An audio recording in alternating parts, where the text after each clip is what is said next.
বন্ধুরা, আজকের ভিডিওতে আপনার সাথে যে কোম্পানিটা নিয়ে ডিসকাস করছি, সবার প্রথমেই বলে দিই এই কোম্পানিতে আমি নিজে ইনফ্লুয়েন্স হয়ে গেছি।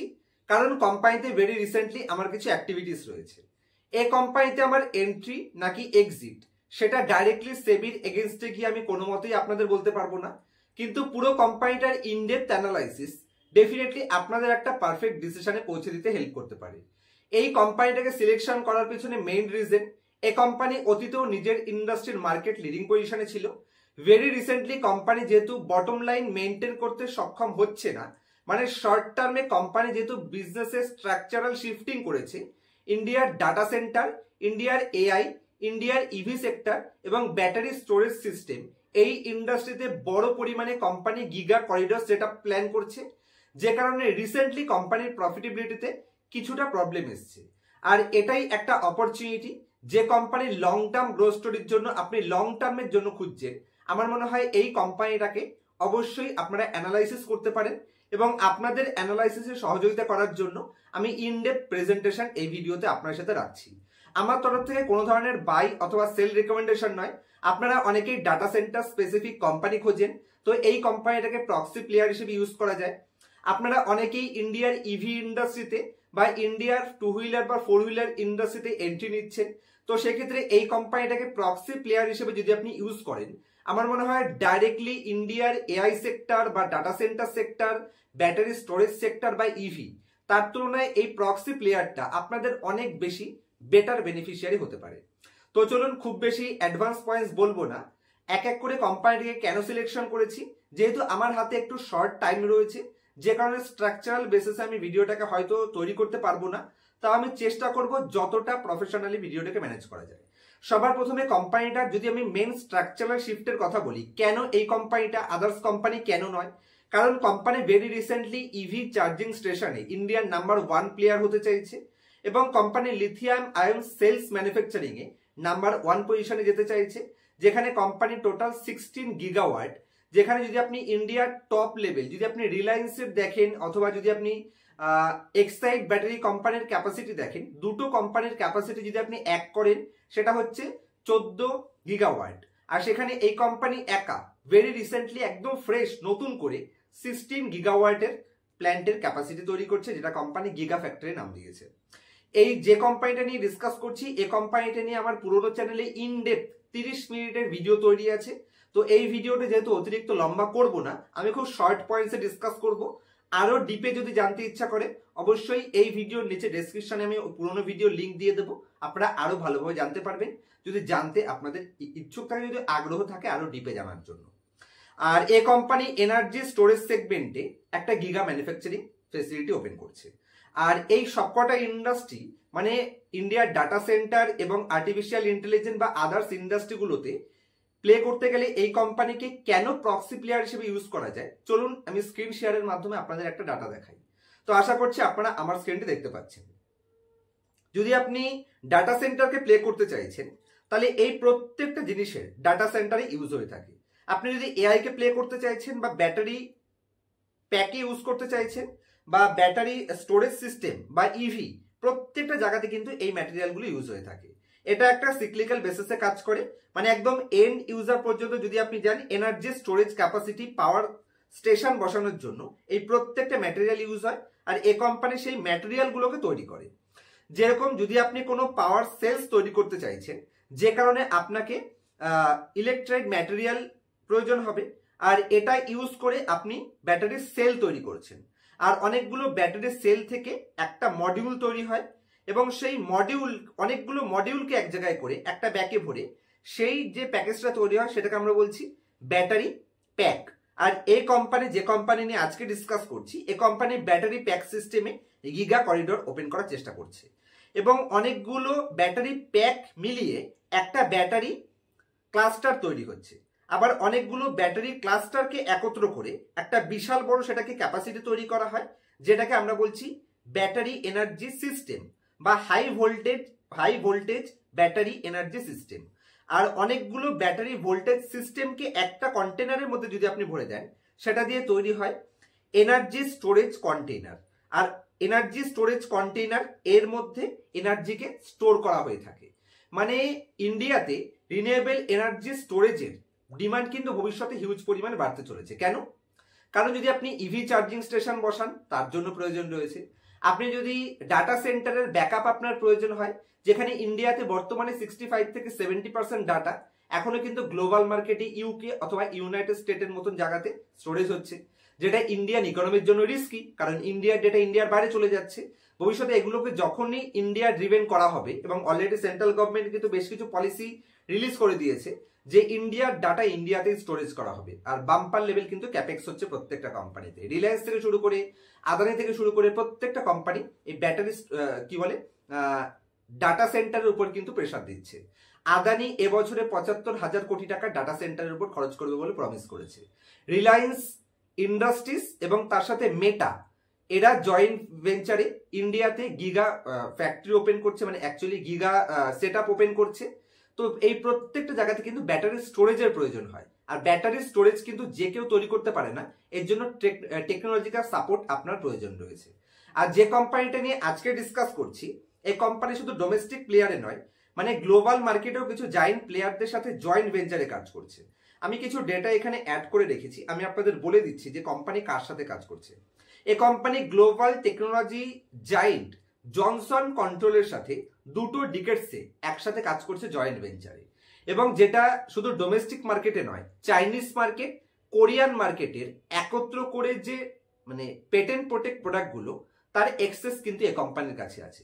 আমি আর কনফিউশনে ফেলবো না, কোম্পানির নাম অমরা রাজা মোবিলিটি।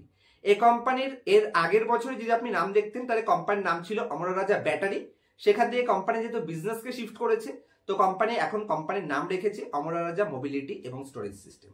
তো কোম্পানি বিজনেসে কি কি প্ল্যান চেঞ্জ করছে খুব শর্টে আপনাদের বলে দিই, তারপরে আমি আপনাদের নিয়ে যাব যে কোম্পানির বিজনেস মডেল যেন আরো ভালো করে আপনারা বুঝতে পারেন কোথায় কোথায় বিজনেস চেঞ্জ হচ্ছে, সেগুলো আপনাদের বোঝাবো। তো সবার প্রথমে এতদিন কোম্পানি টেলিকম এবং ইন্ডাস্ট্রিয়াল ব্যাটারি সেগমেন্টে ছিল, এবং সেই সেগমেন্টের শর্ট টার্মে স্লোডাউনের জন্য কোম্পানির শর্ট টার্ম রেজাল্টে একটু নেগেটিভ ইম্প্যাক্ট পড়েছে, এটা অস্বীকার করব না। কিন্তু কোম্পানি বিজনেসের স্ট্রাকচারাল চেঞ্জ করছে, যেখানে তেলেঙ্গানাতে company 16 gigawatt cell plant open করছে, এবং additional 5 gigawatt battery plant company set up করছে, মানে ব্যাটারি স্টোরেজ প্ল্যান্ট। তো বুঝতে পারছেন যেখানে ডিমান্ড ভবিষ্যতে কেন বাড়বে, একটু আগে আমি পুরো সাইকেলটা আপনাকে দেখিয়ে দিয়েছি। আর এই যে দুটো মানে এই ব্যাটারি স্টোরেজ সিস্টেমে কোম্পানি অ্যাডভান্স লেভেল 2 টেকনোলজিতেই কিন্তু কাজ করছে, যেখানে একটা স্টোরেজের নাম হচ্ছে LFP, এর মানে হচ্ছে লিথিয়াম আয়ন ফসফেট ব্যাটারি, যার কাজ হচ্ছে সেফটি, মানে সেফটিও আপনাকে দেবে এবং তার সাথে লনজিভিটি দেবে, সেই ধরনের ব্যাটারি। এবং তার সাথে NMC, যেটার ফুল ফর্ম হচ্ছে নিকেল, ম্যাঙ্গানিজ এবং কোবাল্ট, যেই ধরনের ব্যাটারিতে হাই এনার্জি সেলস থাকে। তো এই দুটো সেগমেন্ট থেকে কিন্তু কোম্পানি নতুন এক্সপেনশন করছে। কোম্পানির বিজনেসের ওভারভিউতে গেলে গ্লোবাল টেকনোলজি জায়েন্ট জনসন কন্ট্রোলের সাথে কোম্পানি জয়েন্ট ভেঞ্চারশিপে টেকনোলজিক্যাল কিছু সাপোর্ট পাচ্ছে, যেটা আদার্স কোম্পানির তুলনায় এই কোম্পানিকে অ্যাডভান্টেজ এনে দেবে। এবং যদি আমি কোম্পানির ক্যাপেক্সে আসি, Q1 FY26 মানে লেটেস্ট কোয়ার্টার, মানে এর পর থেকে, মানে সেকেন্ড কোয়ার্টারলি রেজাল্ট থেকে কোম্পানি কিন্তু এই প্রোডাকশন যেটা কমার্শিয়ালাইজড হবে সেখান থেকে বেনিফিট পাবে, কারণ Q1 FY26 থেকেই এবারে যে প্ল্যান্টের কথা বলছি সেটা কিন্তু কমার্শিয়ালাইজড হতে চলেছে, যেখানে টিবিউলার ব্যাটারি প্ল্যান্ট, আমি একটু পরেই বিজনেস মডেলে এগুলো সব বোঝাবো। টিবিউলার ব্যাটারি প্ল্যান্ট ছত্তিশগড়ে কোম্পানি যে প্ল্যান্ট ওপেন করেছে, 1.5 মিলিয়ন প্লাস ব্যাটারি সেল এখান থেকে কোম্পানি অ্যানুয়ালি ম্যানুফ্যাকচারিং করবে, যেটা নেক্সট কোয়ার্টার থেকে কিন্তু কোম্পানির বিজনেসে রিফ্লেক্ট হতে দেখতে পাবেন। এবং তেলেঙ্গানাতে, তার সাথে ছত্তিশগড়টাতে এইমাত্র বললাম, এছাড়া কোম্পানি তিরুপতিতে 2 গিগা ফ্যাক্টরি ওপেন করছে, যেগুলোরও বেনিফিট কিন্তু কোম্পানি FY27 ধরছে, মানে পুরো কমপ্লিট হতে হতে তারপর থেকে কিন্তু বেনিফিট পাবে। তো আপনাকে একটু ধৈর্যের সাথে যদি কোম্পানি হোল্ড করার ক্ষমতা থাকে, আমি বলবো কোম্পানিটাকে চেক করতে পারেন। চলুন কোম্পানির বিজনেস মডেলে আর কি কি পয়েন্টস রয়েছে আমি খুব শর্ট ভিডিওতে আপনাদের কভার করার চেষ্টা করব, যতটা শর্টে হয় আমি চেষ্টা করব, যেটার জন্য আমি আপনাদেরকে স্ক্রিনের উপর নিয়ে যাচ্ছি। এই কোম্পানিটাকেই কেন আমি সিলেকশন করলাম, কারণ কোম্পানি শুধু ডোমেস্টিক মার্কেটেই নয়, গ্লোবাল মার্কেটেও এক্সপেনশনের প্ল্যান করছে।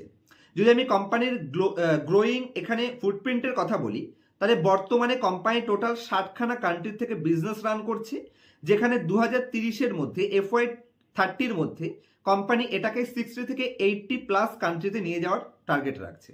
আর যদি আপনি কোম্পানির বর্তমানে টোটাল ডেভেলপ মার্কেট অথবা ফরেন মার্কেটের এক্সপোর্টের বিজনেস ধরেন, যেখানে 13% রেভিনিউ বর্তমানে কোম্পানির গ্লোবাল মার্কেট থেকে আসছে, তো ভবিষ্যতে এটাকে আরও বেশি এক্সপেনশন করছে, তো ডেফিনেটলি সেখান থেকে গ্রোথ আসবে।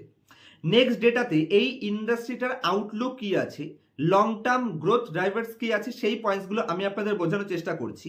তো বর্তমানে ইন্ডিয়ান গভর্নমেন্টের যে পলিসিগুলো রয়েছে সেগুলো এই ইন্ডাস্ট্রিকে রোবাস্ট বুস্ট করতে হেল্প করতে পারে। ইন্ডিয়ার পিএলআই স্কিম, এই স্কিমের মাধ্যমে টোটাল ইন্ডাস্ট্রিতে 50,000 crore রুপিসের এখানে ইনফিউশন আসতে চলেছে, যেটার কারণে ইন্ডাস্ট্রির আউটলুকে আরও বেশি পজিটিভ সেন্টিমেন্ট দেখা যাচ্ছে। মানে সেন্ট্রাল গভর্নমেন্ট এখানে সাবসিডিজ দেবে 50,000 crore রুপিস নিয়ার নেক্সট 5 বছর টাইম পিরিয়ডে। এবং যদি আমি কোম্পানির এই ইন্ডাস্ট্রির গ্রোথের নেক্সট পয়েন্টস বলি, টেলিকম ইন্ডাস্ট্রি 5G ফুলদমে রোল আউট হতে চলেছে এবং এখনো পর্যন্ত প্রত্যেকটা গ্রাম অঞ্চলে কিন্তু পৌঁছয়নি। 5G যত বেশি ডেভেলপ করতে পারবে, এই ধরনের বিজনেস সেগমেন্টে টেলিকম বিজনেসে কোম্পানি এমনিতেই লিড অ্যাসেটে মার্কেট লিডিং পজিশনে রয়েছে, তো ভবিষ্যতে আরও একটা ভালো ডিমান্ডের অপরচুনিটি কোম্পানির মধ্যে দেখা যাচ্ছে। এবং তার সাথে রিনিউয়েবল এনার্জির অ্যাডপশন, জিরো নেট পলিউশন 2070, এটা সেন্ট্রাল গভর্নমেন্টের টার্গেট রয়েছে টোটাল গ্লোবালি। ডেফিনেটলি যে কারণে রিনিউয়েবল এনার্জি সেগমেন্টে পাওয়ার স্টোরেজ ক্যাপাসিটি এখান থেকে বাম্পার লেভেল গ্রোথের অপরচুনিটির জন্য ইন্ডাস্ট্রি ভালো করতে পারে। এবং তার সাথে 50% এখানে রিনিউয়েবল এনার্জির মাধ্যমে যত তাড়াতাড়ি সম্ভব ক্যাপাসিটি এখানে 50% ধরতে পারেন রিনিউয়েবল এনার্জিতে ক্যাপাসিটি আনার টার্গেট চলছে, যেটাও ইন্ডাস্ট্রির গ্রোথের আউটলুককে বেটার করবে। এবং একই সাথে FY30 পর্যন্ত, মানে 2030 পর্যন্ত এটা 50 গিগাওয়াট রয়েছে, অ্যাকচুয়ালি এটা 500 গিগাওয়াট হবে, বর্তমানে 250 গিগাওয়াট রয়েছে। 500 গিগাওয়াটের টার্গেট অ্যাচিভের টার্গেট একটা সেন্ট্রাল গভর্নমেন্টের নেক্সট 5 বছরে দেখা যাচ্ছে। এই প্রত্যেকটা কারণের জন্য এবং তার সাথে ডিজিটাল ইকোনমিও কিন্তু এটাকে রোবাস্ট গ্রোথের জন্য হেল্প করতে পারে, কারণ বর্তমানে 800 মিলিয়ন প্লাস ইন্টারনেট ইউজার্স বর্তমানে ইন্ডিয়াতে রয়েছে। নেক্সট ডেটাতে যদি আমি আসি, তাহলে কোম্পানির এখানে আপনি দেখতে পাচ্ছেন লিড অ্যাসেট ব্যাটারি সেগমেন্টে, যেখানে এর আগে অতীতে কোম্পানি বিজনেস রান করত। এমন নয় যে কোম্পানি নতুন বিজনেস সেগমেন্টে গেছে তার মানে অতীতের বিজনেস খারাপ করবে। যদি আপনি অতীতে মেইন যে বিজনেস যেখান থেকেও এখন ম্যাক্সিমাম প্রফিট কোম্পানি জেনারেট করছে এবং সেই প্রফিটটাকে কিন্তু company new energy storage business সেগমেন্টে নিয়ে যাচ্ছে, তো এখনো পর্যন্ত যেখান থেকে ম্যাক্সিমাম প্রফিট আসছে লেড অ্যাসেট ব্যাটারি, সেই বিজনেস সেগমেন্টেও যদি আমি এখান থেকে নেক্সট 5 বছরের গ্রোথের অপরচুনিটি দেখি, তাহলে এখানে আপনারা দেখতে পাচ্ছেন ইন্ডিয়ার লিড অ্যাসেট ব্যাটারি সেগমেন্টে যদি আমি $1 বিলিয়ন হিসেবে দেখি, তাহলে বর্তমানে 4.6 বিলিয়ন ডলারের মার্কেট রয়েছে, যেটা এখান থেকেও নিয়ার ফিউচারে FY30-তে 5.8 বিলিয়ন ডলারে যাবে। মানে এই ইন্ডাস্ট্রিতেও একটা বাম্পার রোবাস্ট গ্রোথের অপরচুনিটি রয়েছে। এবং তার সাথে গ্লোবাল লিড অ্যাসেট ব্যাটারি যদি আপনি দেখেন, সেখানেও একটা বড় গ্রোথের অপরচুনিটি আছে, যেটা বর্তমানে $50 বিলিয়ন ডলারের আশেপাশে টোটাল মার্কেট রয়েছে, টোটাল গ্লোবাল মার্কেট। এটাও নিয়ার ফিউচারে FY30-তে 60.2 বিলিয়ন ডলারে চলে যাওয়ার ক্ষমতা রয়েছে। মানে টোটাল ইন্ডাস্ট্রিতেই ভবিষ্যতে একটা বড় গ্রোথের অপরচুনিটি রয়েছে। এবং তার সাথে নিউ বিজনেস সেগমেন্টে এখানে আমি একটু আগেই দেখালাম যে 10 গিগাওয়াট থেকে ভবিষ্যতে একটা 100 গিগাওয়াটে চলে যাওয়ার ক্ষমতা রয়েছে। মানে নতুন বিজনেস সেগমেন্ট তো 11 গুণ গ্রোথ করতে পারে, কিন্তু পুরনো বিজনেস সেগমেন্ট সেটাও কিন্তু গ্রোথ করবে। মানে একই সাথে কোম্পানি টেকনোলজির সাথেও নতুন বিজনেসেও যাচ্ছে এবং অতীতের বিজনেসে তো কোম্পানি মার্কেট লিডিং পজিশনেই রয়েছে। এবং যদি আমি মার্কিউ ওইএম ক্লায়েন্ট দেখি এই কোম্পানির ক্লায়েন্ট লিস্টের মধ্যে, তো অটোমোবাইল বিজনেস সেগমেন্টে ইন্ডিয়া এবং ফরেন মার্কেটের বেশ কিছু জায়েন্ট কোম্পানির সাথে এই কোম্পানির পার্টনারশিপ রয়েছে, মানে যারা এই কোম্পানির কাছ থেকে ব্যাটারি নিয়ে থাকে, যার মধ্যে ইন্ডিয়ান মার্কেটের মারুতি সুজুকি রয়েছে, টাটা মোটরস এই কোম্পানির ক্লায়েন্ট লিস্টের মধ্যে রয়েছে, হুন্ডাই এই কোম্পানির ক্লায়েন্ট লিস্টের মধ্যে রয়েছে, 3 হুইলারের মধ্যে পিয়াজিও এই কোম্পানির ক্লায়েন্ট লিস্টে রয়েছে, বস রয়েছে, মহেন্দ্রা রয়েছে, ফোর্স মোটরস রয়েছে, BMW এই কোম্পানির ক্লায়েন্ট লিস্টে রয়েছে, আইশার মোটর এই কোম্পানির ক্লায়েন্ট লিস্টের মধ্যে রয়েছে। আর যদি আমি ইন্ডাস্ট্রিয়াল বিজনেস সেগমেন্টে যাই, কমার্শিয়াল বিজনেসে, যেখানে এয়ারটেল এই কোম্পানির ক্লায়েন্ট লিস্টে রয়েছে, BSNL রয়েছে, ইন্দুস টাওয়ার রয়েছে, ইনফোসিস রয়েছে, ABBর মতন কোম্পানি এই কোম্পানির ক্লায়েন্ট লিস্ট থেকে বিলং করছে।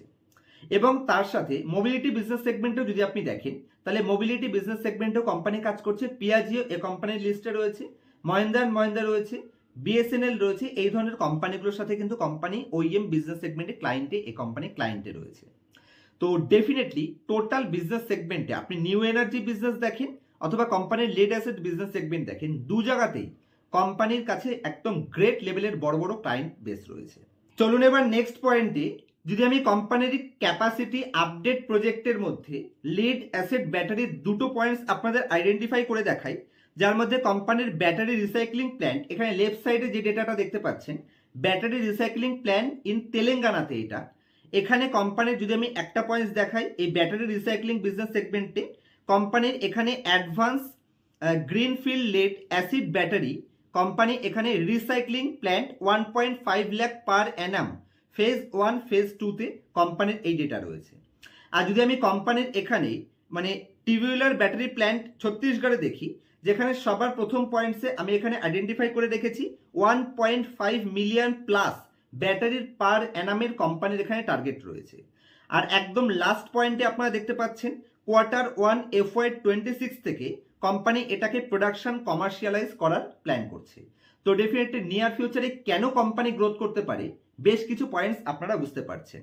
এবং যদি আমি কোম্পানির Q4 FY25 এর এলএবি মানে লেড অ্যাসিড ব্যাটারির অপারেশনাল হাইলাইটসের জাস্ট 4টে পয়েন্টস আপনাদের দেখাই, তাহলে এখানে অপারেশনাল হাইলাইটসে কোম্পানি মেইনলি দুটো বিজনেস সেগমেন্ট থেকে বিলং করে। একটা উপরে লেফট সাইডে আপনারা দেখতে পাচ্ছেন অটোমোটিভ বিজনেস সেগমেন্ট, এবং তার সাথে ইন্ডাস্ট্রিয়াল বিজনেস সেগমেন্ট যেটা নিচে দেওয়া রয়েছে রাইট সাইডে। তো যদি আমি সবার প্রথমে কোম্পানির অটোমোবাইল বিজনেস সেগমেন্টে দেখি, তাহলে এই অটোমোটিভ বিজনেস সেগমেন্টে একদম ফার্স্ট পয়েন্টে কোম্পানি দেখতে পাচ্ছেন যেখানে কোম্পানির অটো বিজনেসে আফটার মার্কেট সেলসে এখানে ভলিউম কোম্পানির সামান্য পরিমাণে ডি গ্রোথ রয়েছে অথবা সিঙ্গেল ডিজিট গ্রোথ রয়েছে, কারণ টোটাল গ্লোবাল মার্কেটেই ফোর হুইলার বিজনেস সেগমেন্টে সেরকম একটা হেলদি গ্রোথ দেখা যাচ্ছে না। কিন্তু যদি আপনি কোম্পানির টু হুইলার বিজনেস সেগমেন্ট দেখেন, এবং ইন্ডিয়ার মতন গ্রোয়িং কান্ট্রি যেখানে টু হুইলার বিজনেস সেগমেন্টে কিন্তু কোম্পানি এখানে বাম্পার গ্রোথ দেখাচ্ছে, অ্যাভারেজ ইয়ার অন ইয়ার বেসিসে ভালো পরিমাণে double digit growth company show করতে সক্ষম রয়েছে। এবং তার সাথে কোম্পানির যদি আপনি ধরতে পারেন এখানে ইন্ডাস্ট্রিয়াল ব্যাটারি বিজনেস সেগমেন্ট দেখেন, সরি ইন্ডাস্ট্রিয়াল বলি কেন, মানে ইনভার্টার ব্যাটারি, এই ইনভার্টার ব্যাটারি সেগমেন্টে কোম্পানি 15% ইয়ার অন ইয়ার বেসিসে গ্রোথ করেছে। এবং এই ইন্ডাস্ট্রিতে অতীতে মার্কেট লিডার কে ছিল? এক্সাইড ইন্ডাস্ট্রি, এবং এ কোম্পানি কিন্তু সেই বিজনেস সেগমেন্টে ভালো ছিল না, মানে ইনভার্টার ব্যাটারি সেগমেন্টে কোম্পানির ভালো গ্রোথ ছিল না, যেখানে এই বিজনেস সেগমেন্টেও কোম্পানি 15% ইয়ার অন ইয়ার বেসিসে গ্রোথ করে দেখিয়েছে। এবং যদি আপনি কোম্পানির এক্সপোর্ট ওরিয়েন্টেড বিজনেস দেখেন, তাহলে কোম্পানি বলছে ডিমান্ড বর্তমানে তো একটু স্লোডাউন রয়েছে, কিন্তু নিয়ার ফিউচারে ভবিষ্যতে এটা আবার রিবাউন্ড করে যাবে, যেটা ম্যানেজমেন্ট টিমেরই দাবি রয়েছে। এবং যদি আপনি কোম্পানির ইন্ডাস্ট্রিয়াল বিজনেস সেগমেন্ট দেখেন, তাহলে এখানে ইন্ডাস্ট্রিয়াল বিজনেস সেগমেন্টে টেলিকম মার্কেট সেগমেন্টে এখানে ভলিউম বেশ কিছুটা ডিক্লাইন ফেজে রয়েছে, এটা আমরা সবাই জানি, যে কারণেই কোম্পানি নতুন বিজনেস সেগমেন্টে রোবাস্ট গ্রোথের উপর ফোকাস করছে। এবং যদি আমি কোম্পানির ভলিউম দেখি টেলিকম বিজনেস বাদ দিয়ে, যেখানে এখানে স্পষ্ট কোম্পানি লিখেছে ভলিউম, যদি আপনি এক্সক্লুডিং কোম্পানি টেলিকম রেজিস্ট্রেশন দেখেন, তাহলে এখানে কিন্তু হেলদি গ্রোথ রয়েছে। যদি আপনি টেলিকমটাকে বাদ দিয়ে দেন, তাহলে ইয়ার অন ইয়ার বেসিসে ভালো লেভেলে গ্রোথ রয়েছে। তো বিজনেস সেগমেন্ট অতীতের যদি আপনি লেড অ্যাসেট ব্যাটারি দেখেন, সেটাও রিজনেবল জায়গায় রয়েছে, এবং নতুন বিজনেসের উপর কোম্পানি কন্টিনিউয়াসলি ফোকাস করছে। যদি আপনি কোম্পানির Q4 FY25 এর এখানে সেগমেন্টাল বেশ কিছু হাইলাইটস দেখেন, তাহলে কোম্পানির Q4 FY25 এ যদি আমি দেখি, তাহলে এখানে কোম্পানির লেড অ্যাসিড ব্যাটারি বিজনেস সেগমেন্টের রেভিনিউ 27,915 crore রুপিস ছিল, যেটাকে মিলিয়ন ছিল, যেটাকে ইনক্রিজই করেছে অ্যাভারেজ মানে 24 থেকে 25 পর্যন্ত 27,000 থেকে এটা 29,000 করেছে। আদার বিজনেস সেগমেন্টে যদি আপনি দেখেন, তাহলে এখানে 1,164 থেকে 1,571 করেছে। এবং যদি আপনি কোম্পানির FY25 এ ইয়ারলি বেসিসে দেখেন, তাহলেও কিন্তু কোম্পানি তার রেভিনিউকে গ্রোথ করেছে। এখানে 1,11,862 crore রুপিস থেকে 1,23,451 crore করেছে, মিলিয়ন করেছে, ইনক্রিজ হচ্ছে। মানে সব জায়গাতেই কোম্পানির আজকের দিনে এক্সিস্টিং বিজনেসেও ভালো গ্রোথ হচ্ছে, এবং ভবিষ্যতের বিজনেস তো কোম্পানি ভালোই করবে। এবং যদি আপনি কোম্পানির এখানে গ্লোবাল মার্কেটের রেভিনিউ স্প্লিট দেখেন, তাহলে বর্তমানে ডোমেস্টিক মার্কেটে, এখানে একটু আমি এটাকে জুম করেছি, ডোমেস্টিক মার্কেটের বিজনেসটা এখানে ব্লু টিক মার্কে আপনি দেখতে পাচ্ছেন, যেখানে ডোমেস্টিক মার্কেটের বিজনেস FY24 এ 1,02,367 crore ছিল, যেটাকে 1,12,000 এ কোম্পানি নিয়ে গেছে। এক্সপোর্ট ওরিয়েন্টেড মার্কেটে যদি দেখেন, এখানেও 14,700 থেকে মিলিয়ন থেকে ইনক্রিজ করে 15,962 মিলিয়ন। তো প্রত্যেকটা ডেটাই কিন্তু কোম্পানির ভবিষ্যতের একটা ভালো গ্রোথের সাইন দেখাচ্ছে। যদি আমি কোম্পানির ওভারভিউতে রাখি, ওভারভিউতে জাস্ট একটা পয়েন্টসে আমি এখানে আইডেন্টিফাই করেছি। লেফট সাইডে একদম নিচে স্ক্রিনের উপর দেখুন, যেখানে এ company global technology giant Johnson control, যে কোম্পানির টেকনোলজি বেসিসে গ্লোবালি মার্কেট লিডিং পজিশনে রয়েছে, সে কোম্পানির সাথে এ কোম্পানির টেকনোলজির এমওইউ সাইন রয়েছে এবং লাস্ট দুটো ডিকেটসের কোম্পানির জয়েন্ট ভেঞ্চারে সাকসেসফুলি ট্রেড করছে। এটা পজিটিভ সাইন। গ্লোবাল জায়ান্টের সাথে কোম্পানির একটা স্ট্রং রিলেশনশিপ আছে। এবং যদি আমি কোম্পানির এখানে স্ন্যাপশটে বিজনেসের দুটো তিনটে পয়েন্টস দেখাই, তাহলে সর্বপ্রথমে কোম্পানির বিজনেস রিলেটেড যদি আমি পয়েন্টসে আসি, তাহলে 4টে ডিকেটসে এই ব্যাটারি ম্যানুফ্যাকচারিং কোম্পানির কাছে এক্সপিরিয়েন্স ম্যানেজমেন্ট টিম রয়েছে।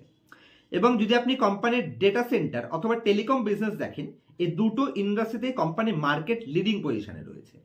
এবং তার সাথে এ company first AGM battery manufacturer for two wheeler battery ম্যানুফ্যাকচারিংয়ে এজিএম এ কোম্পানি ফার্স্ট নাম্বার। এবং তার সাথে কোম্পানি এখানে আরও একটি business segment VRLA battery business সেগমেন্টে ফার্স্ট ম্যানুফ্যাকচারার। এবং যদি আপনি কোম্পানির এখানে অপারেশনসে আসেন, তাহলে অপারেশনসে কোম্পানির স্ন্যাপশটে কি কি পজিটিভ রয়েছে। বর্তমানে কোম্পানির কাছে অলরেডি 12টা ম্যানুফ্যাকচারিং ফেসিলিটিস তো রয়েছেই, তার সাথে নিউ ব্যাটারি ম্যানুফ্যাকচারিং সেগমেন্টে মানে নিউ এনার্জি সেগমেন্টে কোম্পানি প্ল্যান সেট আপ করছে, যেটাকে কিন্তু গিগা করিডর কোম্পানি নাম দিয়েছে। এবং দুটো বড় বড় মার্কেট যদি কোম্পানির টোটাল যা ক্যাপেক্স, এই কোম্পানি একাই তার থেকে বেটার ক্যাপেক্স করছে, মানে বেশি পরিমাণে।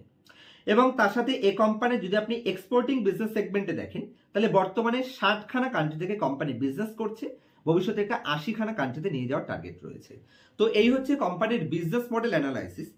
তো বন্ধুরা, আশা করছি লাস্ট 15-20 মিনিট টাইমে কোম্পানির বিজনেস মডেলের স্ট্রাকচারাল কি শিফটিং হচ্ছে, যার কারণে কোম্পানির ভবিষ্যতে পি এক্সপেনশনের চান্স থাকতে পারে। আশা করছি বিজনেস মডেল এবং বিজনেসে কি কি অ্যাডভান্স পয়েন্টস রয়েছে বা কম্পিটিটিভ অ্যাডভান্টেজ রয়েছে সেগুলো আপনাদের ক্লিয়ার হয়েছে। আর কোনো বিজনেস মডেল রিলেটেড কোশ্চেন থাকলে অবশ্যই কমেন্টস করতে পারেন। আর এর থেকেও ডিপে এই কোম্পানিটা নিয়ে জানতে চাইলে অবশ্যই ডেসক্রিপশন ভিজিট করবেন বা কমেন্ট সেকশনে আমি পিন করে দেব ওই ভিডিওটার লিঙ্ক, যেই ভিডিওটাতে ইন ডেপথে আমি এই কোম্পানিটা নিয়ে আরো ডিপে অ্যানালাইসিস প্রেজেন্ট করেছি। চলুন কোম্পানির ফিনান্সিয়াল স্টেটমেন্ট এবং ভ্যালুয়েশন এবং টপের থেকে 60% প্রাইস কারেকশন সেগুলো বোঝানোর জন্য আবার একবার ছোট্ট করে আপনার সাথে স্ক্রিন রেকর্ডিং শেয়ার করছি। আশা করছি আপনারা আমার স্ক্রিনটি দেখতে পাচ্ছেন। যে কোম্পানিটা নিয়ে ডিসকাস করছি, কোম্পানির নাম অমরা রাজা এনার্জি অ্যান্ড মোবিলিটি লিমিটেড, যেটা অমরা রাজা ব্যাটারি ছিল, নাম চেঞ্জ করেছে কারণ কোম্পানি বিজনেসে কিছু শিফটিং করেছে, স্ট্রাকচার চেঞ্জ করেছে। কোম্পানির মার্কেট ক্যাপ মাত্র 18,000 কোটি। যে কোম্পানি ইন্ডিয়াতে এত বড় পরিমাণে এনার্জি স্টোরেজ সিস্টেম এবং লিথিয়াম আয়ন ব্যাটারি এবং ইভি চার্জিং স্টেশনে মার্কেট লিডার হওয়ার চেষ্টা করছে। এবং কোম্পানি যদি আপনি প্রাইস হিসেবে দেখেন, যেখানে 2024-এ হাই বানিয়েছিল অলমোস্ট 17, সেখান থেকে 1700, সেখান থেকে 1000-এ চলে এসছে, মানে প্রাইসে কিন্তু বাম্পার লেভেল কারেকশন রয়েছে। 1700 থেকে কোম্পানি 1000, তো একটা ভালো পরিমাণ প্রাইস কারেকশন আপনি কোম্পানি পেয়ে যাচ্ছেন। মাত্র 22-এর পি রেশিও কোম্পানি ডিমান্ড করছে, যেখানে ইন্ডাস্ট্রি 27-এর পি ডিমান্ড করে। রিটার্ন রেশিও কোম্পানির অ্যাভারেজ লেভেল রয়েছে।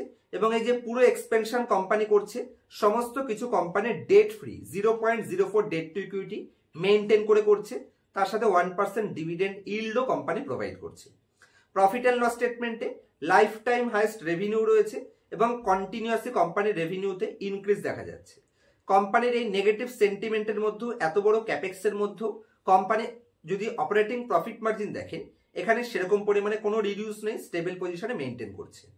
বটম লাইনে অলমোস্ট লাইফ টাইম হাইস্টের আশেপাশেই কোম্পানির বটম লাইন রয়েছে, সামান্য পরিমাণে এদিক ওদিক। টপের থেকে কোম্পানির লাস্ট 1 বছরের 27% নেগেটিভ রিটার্নে রয়েছে, কিন্তু কোম্পানির টপ লাইন থেকে শুরু করে বটম লাইন এখানে কোনো সেরকম একটা প্রবলেম আমি দেখতে পাচ্ছি না। হ্যাঁ, অপারেটিং প্রফিট মার্জিনের জন্য যে কোম্পানির রিটার্ন অন ইকুইটি সামান্য পরিমাণে রিডিউস হয়েছে 15% থেকে 12%। ভবিষ্যতে এই যে প্ল্যানগুলো কোম্পানির সেট আপের প্ল্যান রয়েছে, সেগুলো যখনই কমপ্লিট হয়ে যাবে, এই কোয়ার্টারও দেখতে পাচ্ছেন কোম্পানির মার্চ 2025-এ এবারেও কিন্তু 844 কোটি সিডব্লিউআইপি রয়েছে, মানে ক্যাপিটাল ওয়ার্ক ইন প্রোগ্রেস। তো ডেফিনেটলি এগুলোর বেনিফিট যখন কোম্পানির কাছে আসবে, তখন কোম্পানি ভবিষ্যতে একটা ভালো পারফরমেন্স দেখাতে পারে। স্ট্রং হ্যান্ড যদি আমি দেখি, তাহলে এফআইআই ডিআইআই, তারা ডিআইআই তাদের লেভেলে মেনটেন চলছে। প্রোমোটার ঠিকঠাক লেভেলে রয়েছে, বরঞ্চ প্রোমোটার দেখুন 28% থেকে তাদের স্টেককে 4% ইনক্রিজ করেছে। তো দেখুন, যে কোনো কোম্পানির ভেতরে কি চলছে সেটা সব থেকে ভালো বোঝে কোম্পানির প্রোমোটার। এবং এই কোম্পানি যখন প্রোমোটার এই ক্যাপেক্সের পরে তারা 4% স্টেক ইনক্রিজ করেছে, 28 থেকে 32%-এ নিয়ে গেছে। তো ডেফিনেটলি ম্যানেজমেন্ট টিম কিছু বুঝেই করেছে। আমি আশা করছি ক্লিয়ার করতে পেরেছি যে কেন অমরা রাজা এবং কেন বিজনেস মডেলটা এই আদার্স ইন্ডাস্ট্রিগুলোকে প্রক্সি প্লেয়ার হিসেবে ইউজ করা যায়। আর কোনো কোশ্চেন থাকলে কোশ্চেন করবেন। আর জিরো থেকে extremely advance valuation analysis, market cycle, stock specific cycle এবং কোনো কোম্পানির ডেটা চুরি করে দেখাচ্ছে কিনা, এই সমস্ত পয়েন্ট যদি পার্সোনাল ক্লাস শিখতে ইন্টারেস্টেড থাকেন, মার্কেট নিয়ে সিরিয়াস, তাহলে পার্সোনাল ক্লাসের জন্য এনরোল করতে পারেন। ফিউচার, অপশন এবং ইন্ট্রাডে এখানে শেখানো হয় না, শুধুমাত্র অ্যাকচুয়াল যেখান থেকে প্রফিট আসার চান্স থাকে, কিভাবে অরিজিনাল মার্কেটকে অ্যানালাইসিস করবেন সেই ইনডেপথ পয়েন্টসগুলোই বেসিক থেকে অ্যাডভান্স এখানে শেখানো হয় এবং ক্লাসের পরে লাইফ টাইম সাপোর্ট আপনারা পেয়ে যাবেন। ইন্টারেস্টেড থাকলে ক্লাসে অ্যাড হতে পারেন, তবে কোনো ধরনের ইনফ্লুয়েন্স হয়ে ক্লাসে অ্যাড হবেন না, আপনাদের কাছে রিকোয়েস্ট। কারণ এই 1 মাস 2 মাস বা 6 মাস বা 1 বছরে যদি আপনার ধনী হওয়ার টার্গেট থাকে, তাহলে তো এই চ্যানেলটাই আপনার জন্য নয়। তাহলে অন্য কোনো চ্যানেলে যেতে পারেন যেখানে লোকেরা স্বপ্ন বিক্রি করে। এখানে আমরা অ্যাকচুয়াল মার্কেট নলেজ আপনাদের সাথে শেয়ার করার চেষ্টা করি। দেখা হবে নেক্সট ভিডিওতে কোনো ইনফরমেটিভ টপিকের সাথে। ততক্ষণ পর্যন্ত হ্যাপি ইনভেস্টিং, হ্যাপি ট্রেডিং।